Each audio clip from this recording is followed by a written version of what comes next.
Bom, vamos mergulhar direto nisso.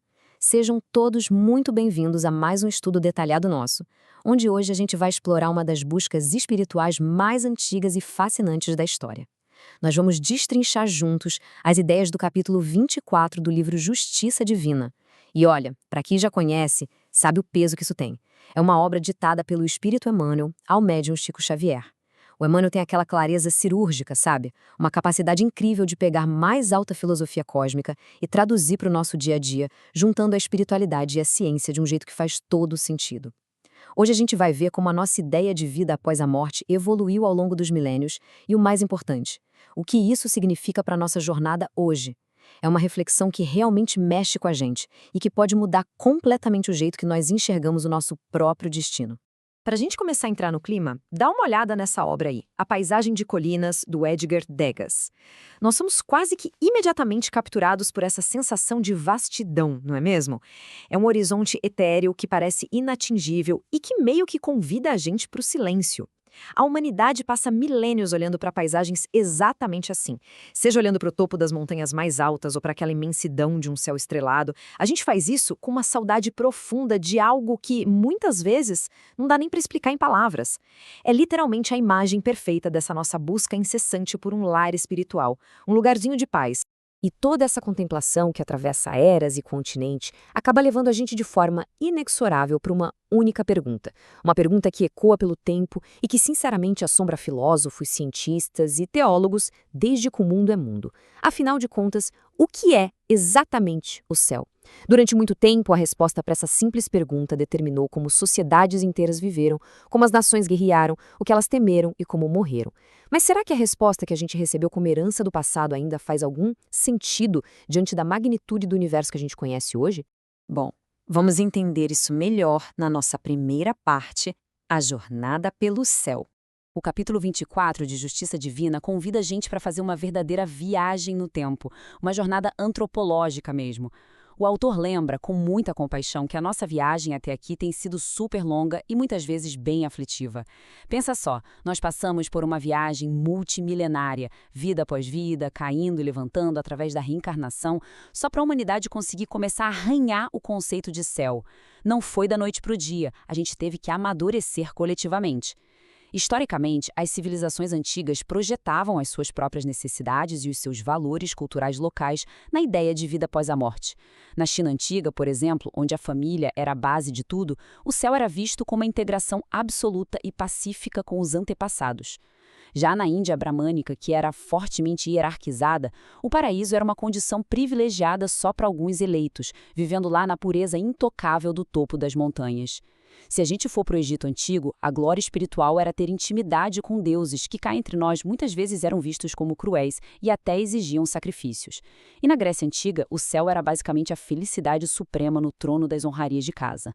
Ou seja, o céu era, no fundo, um grande espelho do que cada sociedade mais valorizava aqui na Terra. Mas olha só, essa necessidade psicológica de criar um reflexo de nós mesmos não parou nas civilizações mais antigas, tá? Isso continuou com os gauleses, romanos, incas, astecas, cada império criando um paraíso super exclusivo.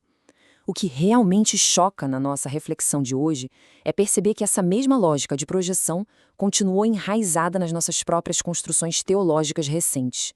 Até bem pouco tempo atrás, a gente acreditava quase que de forma absoluta que o céu era um lugar geográfico específico, um lugar cheio de delícias materiais. E aí, Deus virou meio que um patriarca caprichoso. Fixou-se a ideia de um criador que passava a eternidade sentado num trono, distribuindo prêmios para os filhos mais espertos, justamente aqueles que venciam o que o autor chama de campeonato da adulação. O paraíso virou um grande sistema de recompensas para quem bajulasse mais. Uma visão que, vamos ser bem sinceros, ainda é muito primitiva e profundamente presa aos limites do ego humano. E é aí que as coisas começam a mudar de figura na nossa parte 2, o universo infinito. Acontece que a evolução humana não para, né? A ciência avançou a passos gigantes, a nossa visão microscópica e telescópica se expandiu, e nós entramos numa nova era. Foi uma quebra de paradigma simplesmente monumental. Nós saímos daquela ideia infantil de um céu local para a compreensão arrebatadora de um universo infinito. E é exatamente aqui que a espiritualidade madura e a ciência moderna dão as mãos e destroem de vez esses mitos geográficos. Dá pra gente comparar isso direitinho. Do lado esquerdo das crenças, a velha visão teológica, o paraíso perfeitamente localizado, com fronteiras visíveis e o tal sistema de recompensas. Do outro lado, a realidade cósmica e astronômica que a gente conhece hoje. A ciência mostra para nós bilhões de galáxias, sistemas solares nascendo, a vida se espalhando gloriosa por domínios infinitos. A própria matéria assume formas que a física quântica e a astrofísica estão ajudando a gente a entender agora, desde energia pura até diversos estados de fluidez. Os mundos se multiplicam e abrigam existências que a nossa mente mal dá conta de processar. Vocês percebem a diferença imensa? Não tem como existir um lugar isolado no espaço, cercado por muros, com uma placa escrita céu. A criação é de uma magnitude e complexidade tão gigante que supera qualquer mapa que a gente tente desenhar. Então fica a grande questão. Se não tem mais um endereço fixo, de ouro, para onde a gente vai quando o corpo físico termina o seu ciclo, onde é que nós ficamos no meio disso tudo? A obra Justiça Divina é supercristalina nisso. O livro afirma que cada espírito permanece a todo momento exatamente no seu próprio momento evolutivo específico. Dentro de todo esse cosmos deslumbrante, nós não somos despachados por um tribunal externo para uma coordenada no mapa espacial. Nós simplesmente estacionamos, pelo poder das nossas próprias afinidades, no exato estágio vibratório e evolutivo que nós mesmos conquistamos. Ou seja, a nossa localização no universo não é definida por geografia, é definida por caráter. É a soma das nossas virtudes, a qualidade dos nossos sentimentos diários e o peso das nossas atitudes. Onde a nossa mente está agora é exatamente onde nós habitamos no cosmos. O que nos leva à nossa parte 3, o céu como estado mental. Gente, essa compreensão leva a gente para o coração, para o núcleo didático da nossa explicação de hoje. É aqui que a gente precisa redefinir tudo, absolutamente tudo, o que nós achávamos que sabíamos sobre a vida após a morte. O céu deixa de ser um destino turístico para onde a gente viaja de forma passiva e passa a ser entendido como uma condição totalmente interna. Essa é a grande virada de chave do texto, a revelação que muda as regras do jogo. O céu de verdade é um estado da alma, um estado que muda milimetricamente de acordo com a visão interior e a capacidade de amar de cada indivíduo. Pensem com calma na profundidade disso. O paraíso não depende de ser o favorito de um Deus patriarca, ele depende inteiramente da nossa condição psicológica e moral de agora. Não é um lugar que se alcança pegando um atalho místico ou comprando favores. É um estado de ser que a gente constrói por dentro, pensamento por pensamento, palavra por palavra, atitude por atitude, bem ali no calor e nos desafios do nosso dia a dia. Então, vamos para a nossa quarta e última parte, o reino interior.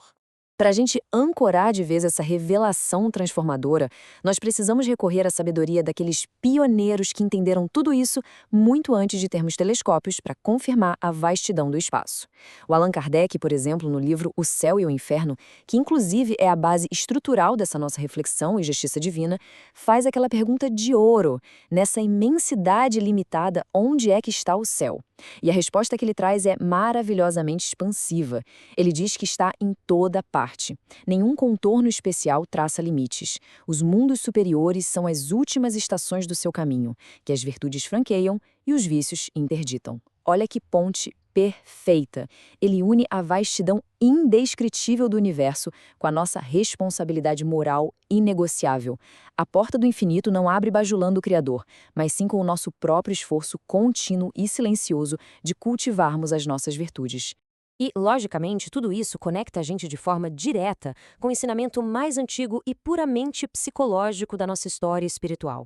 O ensinamento do próprio Jesus de Nazaré, que muito antes de toda essa teologia complicada, já tinha avisado a humanidade sobre as verdadeiras realidades da natureza divina. Ele ensinou de forma direta e sem intermediários, resumindo tudo numa frase muito simples: o reino de Deus está dentro de vós. É a confirmação exata de tudo o que a gente está discutindo. Esse reino não está escondido atrás das nuvens, não é um trono intocável no espaço sideral e, com certeza, não são os prêmios externos que a sociedade tanto gosta. O céu, o verdadeiro reino, está enraizado dentro da nossa mente, do nosso coração, e ele é medido puramente pelo nosso nível de amor, de perdão e de justiça com quem está do nosso lado. toda essa nossa longa caminhada, saindo dos mitos primitivos até chegar nessa imensidão psicológica e cósmica, nos traz exatamente para o momento de hoje. E com isso a gente vai chegando ao fim do nosso estudo. Mas antes de desligarmos as telas, eu quero muito deixar uma provocação fundamental para a gente levar para o resto do dia. Que tipo de céu nós estamos construindo dentro da nossa própria mente hoje? É o tipo de pergunta que não permite fuga, né? Se o céu é única e exclusivamente um estado da nossa alma, então o jeito que a gente reage, os nossos pensamentos não ditos, o modo como tratamos os nossos colegas, a nossa família e principalmente a nós mesmos, tudo isso é um material de construção inegável do nosso amanhã espiritual. É um convite maravilhoso para a gente encontrar a nossa paz interior primeiro e assumir a responsabilidade integral pelo nosso próprio universo infinito. Vamos continuar estudando, refletindo e, acima de tudo, construindo o nosso melhor no silêncio do nosso íntimo. Muito obrigado por acompanharem essa nossa explicação e até a próxima.